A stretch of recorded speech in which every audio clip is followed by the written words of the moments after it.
अस्सलाम वालेकुम दोस्तों, मैं हूं अज़हर काज़मी और आप देख रहे हैं काज़मी अलीगाम। दोस्तों, ये एक एलजी का 32 इंच का टीवी आया है मेरे पास और इसमें फ़ॉल्ट ये है। मैं इसको पावर ऑन करता हूं। आप इसके फ़ॉल्ट पे थोड़ा सा तवज्जो कीजिएगा। ये इसका जो लोगो है ये फ्लिकर करके चला गया और अगर इसकी जो स्टैंड बाई लाइट है वो देखें, लोगो दोबारा फ्लिकर हुआ है और जो स्टैंड बाई लाइट है बिल्कुल वो रेड है, यानी ये स्टैंड बाई से नहीं निकल रहा और जो इसका लोगो है वो बार बार फ्लिकर कर रहा है, यानी डिस्प्ले आता है फिर चला जाता है।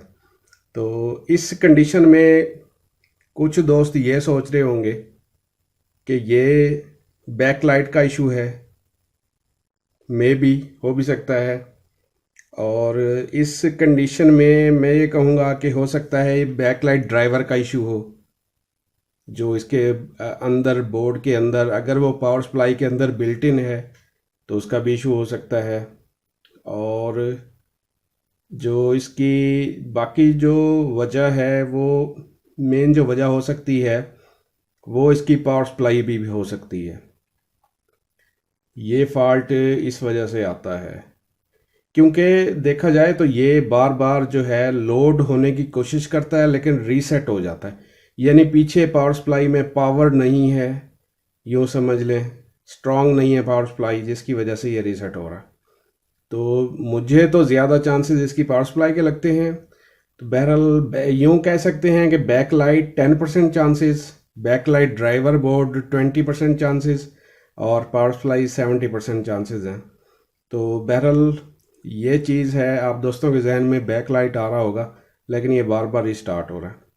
तो इसको खोल लिया जाए, खोलने के बाद ही कंफर्म होगा कि इसमें क्या मसला है। तो मैं इसको खोल लेता हूँ फिर आप दोस्तों के साथ शेयर करता हूँ।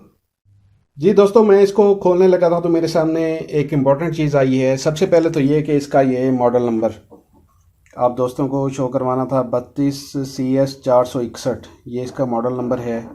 और दूसरी जो इम्पोर्टेंट चीज़ मुझे नज़र आई है वो ये है कि यहाँ पे इन्होंने ये मेंशन किया हुआ है, make sure to use the attached antenna isolator for the safety. Antenna isolator for the safety, ये एलजी कंपनी रिकमेंड कर रही है एंटीना आइसोलेटर लगाएं सेफ्टी के लिए। और इसी आइसोलेटर पे मैं एक स्पेशल वीडियो भी तैयार कर चुका हूं और अपनी एक ट्यूनर वाली वीडियो में भी मैं उसका जिक्र कर चुका हूं। ये सेफ्टी आइसोलेटर, एंटीना आइसोलेटर इसलिए लगाया जाता है ताकि बोर्ड ख़राब ना हो, इसका ट्यूनर ख़राब ना हो। तो अब इसको खोल लेते हैं फिर आगे चलते हैं।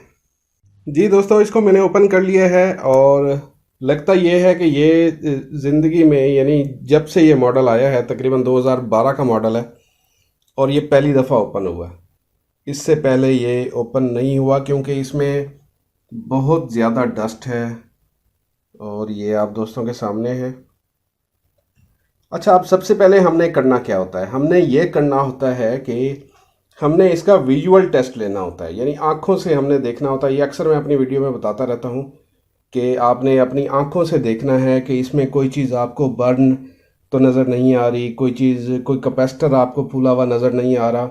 इस तरह की चीज़ें जो हैं आपने देखनी होती हैं। कोई वायर्स तो आपको ब्रेक या कटी हुई कोई इस तरह की। तो बहरहाल इसको हम देखते हैं। ये जो है इसका इन्वर्टर है और बैक लाइट एचटी, और ये एलसीडी है, एलईडी नहीं है, ये एलसीडी है। ये इसका लैंप कार्ड है, यूँ समझ लें, ठीक है। ये इसका पावर मॉड्यूल हो गया और ये इसका मेन बोर्ड, लॉजिक बोर्ड हो गया। अब एक नज़र जो है पावर सप्लाई पे डाली जाए। अब ये जो फॉल्ट है ना, इस फॉल्ट में बहुत सारी कंडीशंस हैं, पहले भी मैंने आपको बताया है। इसका भी मसला हो सकता है और जो पीछे रॉड लगे हुए होंगे उनका भी मसला हो सकता है। ट्यूब्स भी उसे कहते हैं, रॉड भी कहते हैं। और इसका भी पावर सप्लाई का भी इशू हो सकता है। सबसे पहले तो करना क्या होगा, इसको ब्लोअर लगाना होगा। ब्लोअर लगाने के बाद फिर इसको हम विजुअली देखेंगे। वैसे अब भी देख रहे हैं, नज़र आ रहा है। और एक चीज़ जो मुझे नज़र आ रही है ये मैं आपको दिखाता हूँ। इस जो बड़े कैपेसिटर को देखें, ये देखें यहाँ से ये फूला हुआ नज़र आ रहा है, ये यहाँ से फूला हुआ नज़र आ रहा है, ठीक हो गया। ये देखें, ये फटा हुआ भी है थोड़ा सा और फूला हुआ भी है। ये तकरीबन मैं समझता हूँ ये एक्सपायर हो चुका है और हो सकता है इसी का ही फॉल्ट हो। बिल्कुल हो सकता है इसी का ही फॉल्ट हो। इलेक्ट्रॉनिक्स एक ऐसी चीज़ है, इसमें मुआवजात भी काफ़ी होते हैं और इस किस्म के फॉल्ट आते भी रहते हैं। कुछ कहा नहीं जा सकता कंफर्म कि ये इस चीज़ का फॉल्ट होगा। बहरहाल बाहर से तो हमें लग रहा था कि बैक लाइट का इशू है। अब बैक लाइट में इसका लैंप कार्ड या ड्राइवर बोर्ड और इसके राड भी हो सकते हैं और इसका हो सकता है इसका मेन पावर सप्लाई का ही प्रॉब्लम हो। तो बहरहाल इसको मैं क्लीन करता हूँ अच्छी तरह। उसके बाद इसका पावर मॉड्यूल खोल के इस कैपेसिटर को रिप्लेस करते हैं जिस पे हमें शक है। बाकी भी इसको विजुअल में देख लेता हूँ, फिर आप दोस्तों के साथ शेयर करता हूँ। जी दोस्तों, इसको मैंने ब्लोअर लगा दिया है और ये बिल्कुल इस वक्त क्लीन है और विजुअली मैंने सारा कुछ इसका देख लिया है, सिवाय ये एक जो है फिल्टर कैपेसिटर के, मेन कैपेसिटर के, और इसमें सारा कुछ तकरीबन ठीक है। अब इसमें एक एहतियात ये होती है जो हमारे बिगिनर्स हैं उनको मैं बता दूं कि जब भी आप पावर सप्लाई पे वर्क करते हैं तो ये फ़िल्टर कैपेसिटर जो होता है, मेन कैपेसिटर, ये चार्ज को स्टोर करता है। तो सबसे पहले आपने इसको डिस्चार्ज करना होता है। तो डिस्चार्ज करने के लिए ये है कि आप कोई पेचकस वगैरह, टेस्टर वगैरह ले लें और इसकी जो पॉजिटिव नेगेटिव है इसको आपस में मिला दें। ये वैसे क्योंकि चार्ज ले नहीं रहा, ख़राब है। जब कैपेसिटर चार्ज होता है तो यहाँ आपको अच्छा खासा स्पार्क मिलता है। हाँ, अगर आप इसको डिस्चार्ज नहीं करते और पावर सप्लाई पे वर्क करना शुरू कर देते हैं तो आपको बहुत ज़्यादा झटका लग सकता है। चार्ज उस वक्त स्टोर रहता है जब आगे सर्किट में कोई प्रॉब्लम हो, सप्लाई कंज्यूम ना हो रही हो, तो वो चार्ज स्टोर रहता है कैपेसिटर में। अगर आगे सप्लाई कंज्यूम हो रही है तो फिर ये खुद ब खुद डिस्चार्ज हो जाता है थोड़ी देर में। तो अब ये वाला जो हमने फ़िल्टर कैपेसिटर चेंज करना है, इसके अब फिर दो तरीके हैं।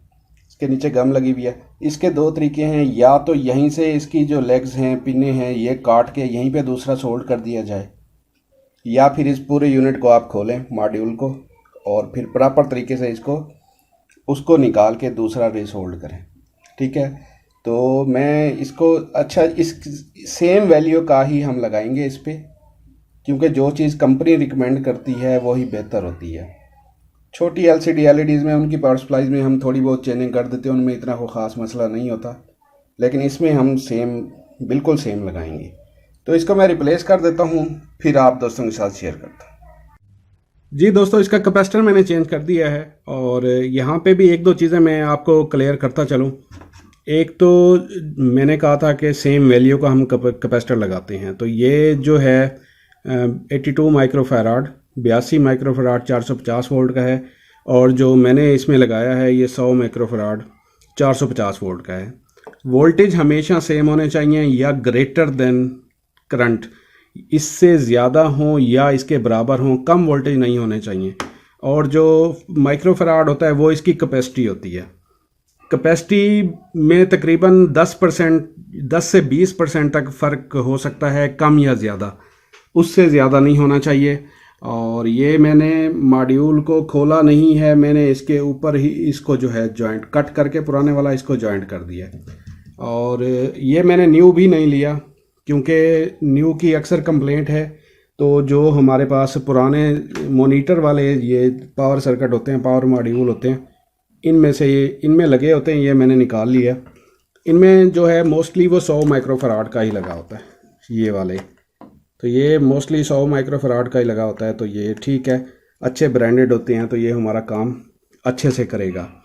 तो ये आपने याद रखना है कि वोल्टेज ज़्यादा नहीं होने चाहिए, वोल्टेज ज़्यादा होने चाहिए, कम नहीं होने चाहिए। जो आप प्रीवियसली चेंज कर रहे हैं, रिप्लेस कर रहे हैं, उससे वोल्टेज ज़्यादा होने चाहिए। और जो माइक्रोफैराड है इसकी जो स्ट्रेंथ है वो 10 या 20%, 10 से 20% कह लें, कम या ज़्यादा हो सकती है। इसको मैंने चेंज कर लिया है और जैसा कि हमारा शक था, तो इसको देखने के बाद ही कि यही फॉल्ट निकला होगा, तो अब मैं इसको ऑन कर लेता हूँ। इसको पावर ऑन कर लिया जाए और मैं आपको ये दिखाता हूँ। ये देखें, देखो, ये देखें जी, ये हमारा जो सेट है ये बिल्कुल ओके हो चुका है। और इसको एक दफ़ा फिर ऑफ करके दोबारा इसको ऑन करके देखते हैं। ये लोगो भी बन रहा है और ये लोगो रुक रहा है अब, और ये हमारा सेट जो है ये ऑन हो चुका है। अब इसी ऑन सेट पे हम केबल कनेक्ट करके चेक कर लेते हैं कि आया कि हमारी पिक्चर वगैरह पे, क्योंकि पिक्चर वगैरह पे लोड थोड़ा सा ज़्यादा होगा, उस पे ये क्या कंडीशन बनती है इसकी। ये ऑलरेडी चैनल इसके ट्यून है, तो आवाज़ आ रही होगी। ये देखिए ये वर्किंग है बिल्कुल। ये हो गया जी, ओके हो गया। और आपको जो हमारा शुरू में जितने भी अंदाजे थे वो तकरीबन सारे हमारे फेल हो चुके, और जो हमने विजुअली जो हमारा 70% का आइडिया था वो तो हमारा सक्सेसफुल हो चुका। बहरहाल विजुअली जो है कुछ फॉल्ट निकल जाते होते हैं, तो इस वीडियो के शेयर करने का मकसद भी आप दोस्तों के साथ यही होता है। लाइव मैं वीडियो बनाता रहता हूँ, साथ के साथ जो चीज़ें होती हैं आप दोस्तों के साथ शेयर करता हूँ, ताकि आप दोस्तों के जहन नशीन रहें चीज़ें, और आप भी जो है ख़ुद से ट्राई करें और ऐसी चीज़ों को रेक्टिफाई कर सकें। अच्छा, एक और बात दोस्तों, ये कैपेसिटर ख़राब क्यों होते हैं? ये दो रीज़न्स इसकी बहुत कॉमन है।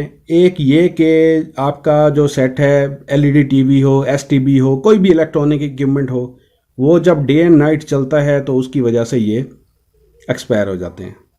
दूसरी जो इसकी रीज़न होती है वो ये होती है कि इसमें जब सर्ज आती है, ओवर वोल्टेज होते हैं, तो फिर ये एक्सपायर होता है, फटता है। सम केसेस में तो ऐसा होता है इसके अंदर का जो भी मटेरियल है वो ओवर वोल्टेज होने की वजह से बाहर आ जाता है। ये जो केस है ये इस टाइप के केसेस में ऐसा होता है, ये चलते चलते चलते चलते एक्सपायर हो जाते हैं। तो ये दो रीज़न्स मोस्ट कॉमन हैं जो कि कैपेसिटर के एक्सपायर होने, फॉल्टी होने या डेड होने की वजह हैं। तो ये थी दोस्तों आज की वीडियो। उम्मीद करता हूँ आपके नॉलेज में काफ़ी इजाफा हुआ होगा, और उम्मीद करता हूँ आप लाइक भी करेंगे। नेक्स्ट वीडियो तक के लिए अल्लाह हाफिज़।